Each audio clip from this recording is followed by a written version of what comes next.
the state in Ethiopia በኢትዮጵያ ያሉ ስቴቶችን ነው የምናየው።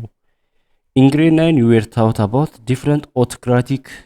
governments which existed in Ethiopia before 1991 በዘጠነኛ ክፍል ከ1991 በፊት የነበሩትን የኢትዮጵያን አምባገነናዊ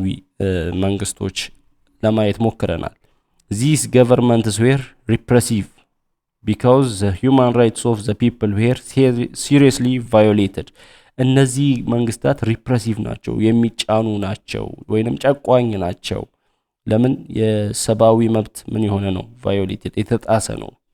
የሰው የሰባዊ መብት የተጣሰ ነውና in this lesson you will learn more about the types of government that existed in the past. በዚህ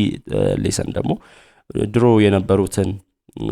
መንግስታት ነው የምናየው። You will also examine the struggles made against autocratic rules and transition to democracy. እና እነዚህን አምባገነናዊ አገዛዝ ለመጣል የተደረጉ ትግሎችን እና ወደ ዲሞክራሲያዊ የተደረገውን ሽግግር እናያለን። Ethiopia as one of the ancient states in the world has a long history which goes back to well before the time of Aksum. ኢትዮጵያ ያው የረጅም ጊዜ ታሪክ ያላት ሀገር እንደመሆኗ ታሪኳው ወደ ኋላ ረጅም ጊዜ ነው የሚሄደው እስከ አክሱም ጊዜ ድረስ። አክሱም was one of the many civilizations of Ethiopia. አክሱም ከኢትዮጵያ ከብዙ ስልጣኔዎች አንዱ ነው እና the monuments of Aksum and other historical landmarks in the north were built during the period when Aksum was the center of power. የአክሱም ሐውልት የተገነባው አክሱም ሴንተር በነበረችበት ጊዜ አክሱም የስልጣን ሴንተር በነበረችበት ጊዜ ወይንም አክሱም ሴንተር ማዕከል በነበረችበት ጊዜ ነው የአክሱም ሐውልት የተገነባው እና from Aksum there was a shift of power southward to Wag and then to Lasta. ከአክሱም የስልጣን ፓወሩ ስልጣኑ ወዴት ሽፍት አደረገ? ወደ ደቡብ ወደ ዋግ ወደሚባልበትና ወደ ላስታ ወደሚባልበት ሽፍት አደረገና hence the establishment of the ዘግዌ dynasty የዘግዌ ዳይናስቲ ሲመሰረት ማለት ነው ወይንም የዘግዌ ስርወ መንግስት። the ዘግዌ dynasty under king lalibela in Lasta constructed the wonderful monolithic stone churches. በዘግዌ ስርወ መንግስት ጊዜ በላሊበላ በንጉስ ላሊበላ ስር በላስታ የተለያዩ የድንጋይ ቤተክርስቲያኖችን ከድንጋይ ውቅር አብያተ ክርስቲያናትን ተሰሩ ማለት ነውና የሚገራርሙ። then the center of power shifted from the Lasta to Shawa and eventually to Gondar.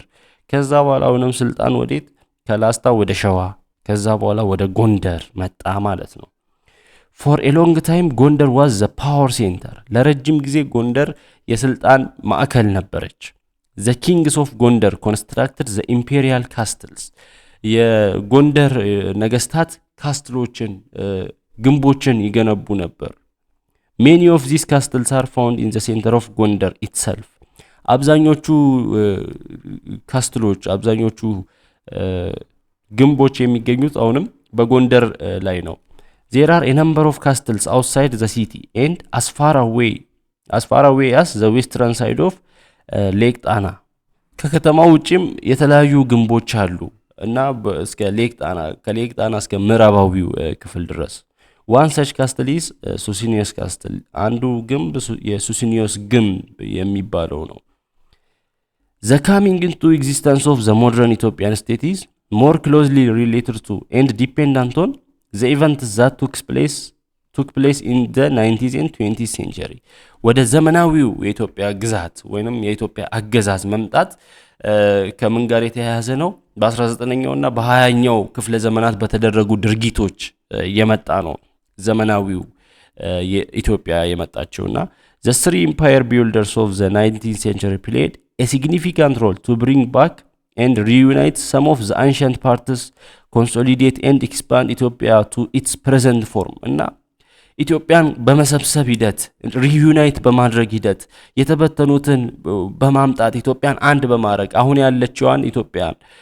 ያሁኗን ፎርም እንድትይዝ በማድረግ ሶስት ኢምፓየር ቢልደሮች ወይንም ገንቢዎች አሉ በ19ኛው ክፍለ ዘመን ሶስት ነገስታት አሉ the emperors were Theodore the second ዮሐንስ the fourth and ሚኒሊክ the second ናቸው እነዚህ ኢምፔረሮቹ ንጉሶቹ the history of Ethiopia predominantly bears the names of these emperors ኢትዮጵያ ታሪክ በዋናነት የነዚህ ነገስታት ነው የሚያነሳው ስለ ኢትዮጵያ ሲነሳ እነሱም አብረው ይነሳሉ ማለት ነው the fourth emperor who ruled Ethiopia was ኃይለ ሥላሴ the first አራተኛው ንጉስ ደግሞ ኢትዮጵያን የመራው ኃይለ ሥላሴ the first ነው he ruled Ethiopia for a period longer than that of the three emperors put together ሶስቱ ኢምፔረሮች ሶስቱ ነገስታት ተደምረው ከገዙት ጊዜ ተደምሮ ከኃይለ ሥላሴ አይበልጥም ከነሱ ይበልጣል ኃይለ ሥላሴ ከሶስቱ ነገስታት ተደምሮ during ኃይለ ሥላሴ's rule the demand by the people for freedom and improved living conditions was met with repression በኃይለ ሥላሴ ጊዜ የሰው ፍላጎት የነጻነት ፍላጎት የተሻለ ህይወት የመፈለግ ጥያቄ በጭቆና ነበር እየተመለሰ የነበረው the emperor's autocratic rule made the situation of the country even worse የንጉሱ አገዛዝ አምባገነናዊ አገዛዝ ጭራሽ ያለውን ኢትዮጵያን በሀገሪቷ ላይ ያለውን ነገር እያባባሰው ሄደ peasant uprisings and students movements spread throughout Ethiopia የገበሬ መነሳት የገበሬ አመጽ የገበሬዎች አመጽ የተማሪዎች እንቅስቃሴ ንቅናቄ በኢትዮጵያ በሙሉ ተሰራጨ the recurrence of the peasant uprisings and the spread of the students movement made the emperor's regime very shaky እየተደጋገመ መነሳት የገበሬዎች አመጽ እየተደጋገመ መነሳት የተማሪዎች ንቅናቄ የኢምፔረሩን ሪጃይም ወይንም አገዛዝ አነቃነቀው ወይንም አናወጠው unable to stop the uprisings and the students movements the regime foundation began to crack ይሄን መቆጣጠር ሲያቅተው ይሄን አመጽ ይሄን ሙቭመንት የተማሪዎችን የገበሬዎችን አመጽ ሙቭመንት መቻል ሲያቅተው ክራክ ማድረግ ጀመረ መፍረስ ጀመረ ይሄ አገዛዝ in 1960 the imperial bodyguard staged a failed military coup d'etat and killed important officials of the king የንጉሱ ቦዲጋርድ ራሱ በ1960 ፌልድ የሆነ ወይንም ያልተሳካ ሙከራ አድርጓል መፈንቅለ መንግስት ለማድረግ ግን ዋና ኦፊሻሎችን ወይንም አስፈላጊ የሆኑ ባለስልጣናትን ገሎ ነበር የንጉሱን እና this in turn added more fuel to the movements against the autocracy ይሄ ደግሞ የበለጠ ነዳጅ ወይንም ያቀጣጣለ ነበር ይሄንን እንቅስቃሴ አመጽ እንዲቀጣጣል ያደረገ ነው ከዚህ ከአምባገነኑ መንግስት this was followed by the popular uprising of 1974 ከዚህ በኋላ የ1974ቱ አመጽ ታዋቂው አመጽ ተነሳ ማለት ነው however the revolution was hijacked by the military junta called the derg እና ሪቮሉሽኑ በምንድነው በማን የተጠለፈው በደርግ ወታደራዊ አገዛዝ ማለት ነው ደርግ is known for its repression and bloody rule ደርግ ደግሞ የሚታወቀው እንደገና በጭቆና ነው በአገዛዝ ብለዲ በሆነ በደም በሆነ አገዛዝ ነውና it became even more cruel than ኃይለ ሥላሴ's rule ከኃይለ ሥላሴ ሩል ደግሞ የበለጠ ጨካኝ የሆነ መንግስት ነው ደርግ the repressive rule of the derg forced many to take arms and engage in fighting ይሄ ጨቋኝ አገዛዝ ብዙዎች እንዲታጠቁና ይሄንን እንዲዋጉ ፋይት እንዲያደርጉ ያደረጋቸው ነበር pockets of armed struggle began to attract more people and become forces to shake the regime እና ብዙዎች ይሄንን ትግል እየተቀላቀሉ መጡ ይሄንን አገዛዙን ሼክ አደረጉት አናወጡት ሊጥሉት in the final years of the derg the Ethiopian People's Revolutionary Democratic Forces EPRDF was formed to coordinate the armed struggle of different groups against the military dictatorship እና በመጨረሻዎቹ የደርግ የአገዛዝ ስርዓት ጊዜ የኢትዮጵያ ህዝቦች አብዮታዊ ዲሞክራሲያዊ ንቅናቄ ወይንም ግንባር ተነስቶ ይሄንን አርምድ ስትራግል ትግል ተቀላቀለ ይሄንን ዲክታተርሺፕ ለመጣል ማለት ነው የደርግን አገዛዝ ለመጣል after 17 years of dictatorial and autocratic rule the derg disintegrated and its rule collapsed in 1991 ከ17 ዓመታት ዲክታተሪያል አገዛዝ በኋላ ዲክታተሪያልና አውቶክራቲክ አምባገነን አገዛዝ በኋላ ደርግ ወደቀ በ1991 ኮላፕስድ ሆነ after the fall of the Derg which was followed by a transitional government democratic rule was established in the country ከደርግ መውደቅ በኋላ የሽግግር መንግስት ተቋቋመ በሀገሪቱ ዴሞክራቲክ ሩል መጣ ማለት ነው ዴሞክራሲያዊ አገዛዝ in the 1995 constitution the government expressed its commitment to uphold democracy and declared Ethiopia a democratic country በ1995 ህገ መንግስት ላይ መንግስቱ እንዴት ዴሞክራሲን ለማስቀጠል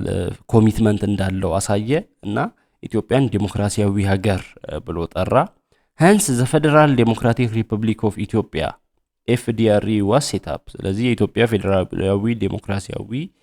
ሪፐብሊክ ተፈጠረ ሴት አፕ ሆነ as a result political parties were established and free press began to circulate for the first time ከዛ በኋላ የፖለቲካ ፓርቲዎች ተቋቋሙ ነፃ ፕሬስ የፕሬስ ነፃነት ታወጀ ለመጀመሪያ ጊዜ this has created political inspiration among the people በህዝቡ ውስጥ የፖለቲካዊ መነቃቃትን የፈጠረ ነበር ይሄ ደግሞ the opposition parties in the parliament በፓርላማ ውስጥ የተቃዋሚ ፓርቲዎች in the 1995 constitution of Ethiopia established a two-house parliament ባለ ሁለት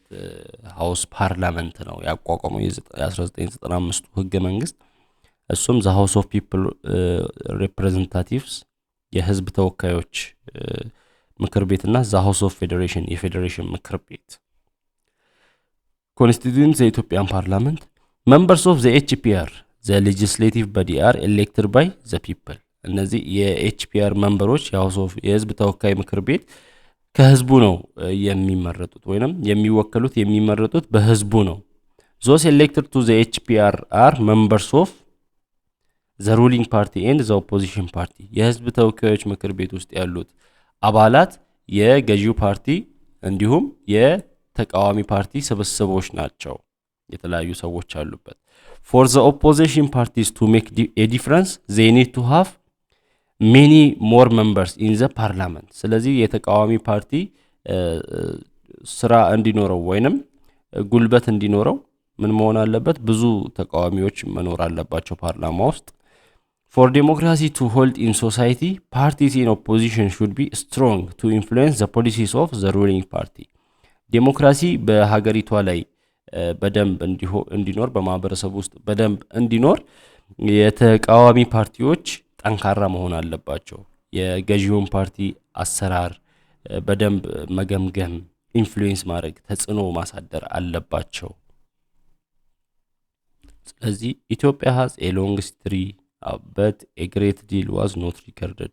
ኢትዮጵያ ረጅም ታሪክ አላት ግን አብዛኛው ሪከርድድ አልሆነም አልተቀመጠም አልተጻፈም ኢትዮጵያ was one of the ancient states in the world ከዓለም ውስጥ ancient ከሚባሉ የድሮ ከሚባሉት ሀገራት አንዷ ናት the coming into existence of the modern Ethiopian state is more closely related to and dependent on the events that took place in 19th and 20th centuries በ19ኛውና በ20ኛው ክፍለ ዘመን የተደረጉ ድርጊቶች ናቸው አሁን ላይ ያለችው ኢትዮጵያ ዘመናዊው ኢትዮጵያ እንድትመጣ ያደረገው The recurrence of the peasants uprising and the spread of the students movement made ኃይለ ሥላሴ's regime very shaky. የገበሬዎች አመጽ መነሳት የተማሪዎች እንቅስቃሴ አመጽ መነሳት የኃይለ ሥላሴን አገዛዝ ያናወጠ ያንቀጠቀጠ ነበር. In 1960 the imperial bodyguard staged a failed military coup d'etat and killed important officials of the king. በ1960 የኢምፔሪያሉ የንጉሱ ቦዲጋርድ መፈንቅለ መንግስት አድርጎ ነበር ያልተሳካ መፈንቅለ መንግስትና ወሳኝ የሆኑ የንጉሱን ኃላፊዎች ወይንም ኦፊሻሎች ገሎ ነበር ደርግ is known for its repression and bloody rule ደርግ ደግሞ የሚታወቀው በጭቆናው ነው በደም ያደርጋል ደም በሆነው አገዛዙ ነው የሚታወቀው After the fall of the Derg, democratic rule was established in the country ከደርግ መውደቅ በኋላ ዴሞክራሲያዊ አገዛዝ በሀገሪቷ ላይ ተቋቋመ